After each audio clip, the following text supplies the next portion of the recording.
Emekli olduğum süre içerisinde tabii bu hala yine çalışmamıza devam ediyoruz.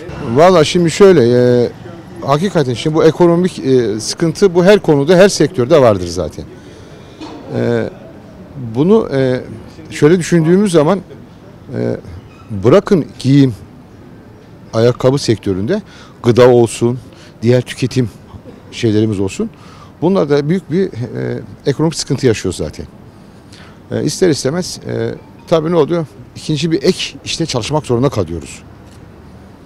Yani bu hakikaten zor bir süreçten geçiyoruz. Zor bir zamandan geçiyoruz. Yani bu ekonomik sıkıntılar, artan fiyat artışları, rayiç bedeller hakikaten zor. Yani insanlarımız hakikaten zor bir dönemden geçiyor diyebiliriz.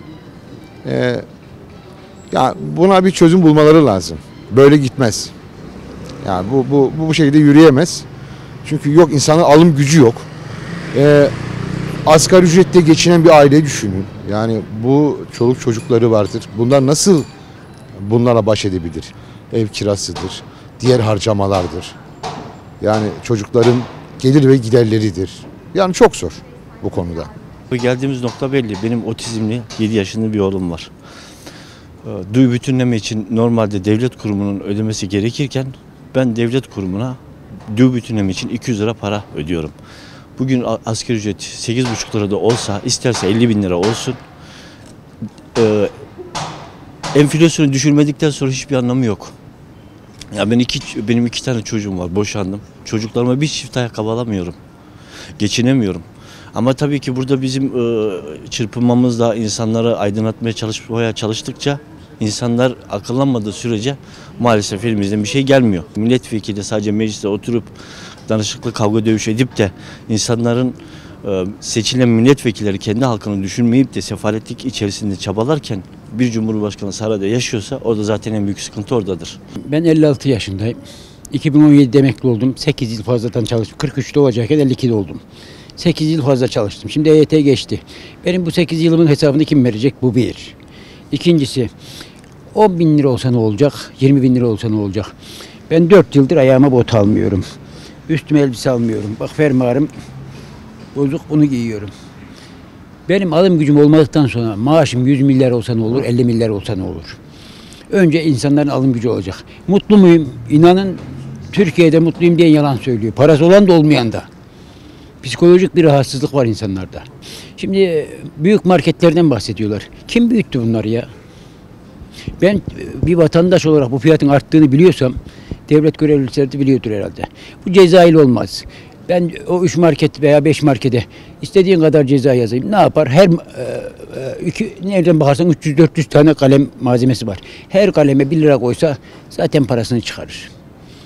Ben vatandaş olarak şunu istiyorum. Mutlu olmak istiyorum. Bunun şeyi yok. Yani partisi şunu bunu yok. Ben mutlu olmak istiyorum arkadaş. Ben fırsatçılar diyorum ya. Yani şöyle söyleyeyim. Şimdi yabancı sermaye içimize girmiş. Yani küçük esnaf kan ağırlığı yani. Yani markete gidiyorsun. Bugün bir şey alıyorsun. Yarın bir hemen şeyi söylesene ya. Etiketi değiştiriyorlar hemen. Hani bu yani fırsatçılık, yani başka bir şey demiyorum yani. Hani bunu partiye dayandırmıyorum. Bunu fırsatçılığa dayandırıyorum. Çözüm denetleme. Yani iyi bir denetleme olacak. Yani eskiden zabıtalar denetleme yapardı böyle. Hani öyle bir kendi kendilerine zam yapamazlar yani. Bugün ben binada oturuyorum. Binada ayakkabımı koydum diye yönetim gelmiş şey kesiyor. Makbuz kesiyor hemen. Para 150 lira makbuz parası alıyor. Hani ben ona karşı çıkmadım yani. Denetlemek güzel bir şey yani. Denetleyeceksin. Temizlik önce. Hani halkı düşünen insan önce devlet olarak denetlemesi lazım yani. Yani devletimiz yani ben yani bir siyasi parti görüşüm yoktur ama devlet bu yönden zayıf yani. Vatandaşların halı berbat zaten yavrum. Yani her konuda berbat. Bütün sadece giyimde değil ki. Yani bunu git Beşik'teki çocuğa söyle, o da aynısını söyler. Çözüm değişim. Daha iyi değil mi? Belki taze kanat ihtiyaç vardır. Belki işte bu şekilde yani. Belirli firmalar anlaşarak bir anda fiyat yükseltmesi yaptılar bence. Bunun ilk yapan da bence sahibinden.com sitesi. O başladıktan sonra araba fiyatları, ev fiyatları, her şeyin fiyatı ilk başlangıcı o. Ondan sonra bir anda uçtu gitti.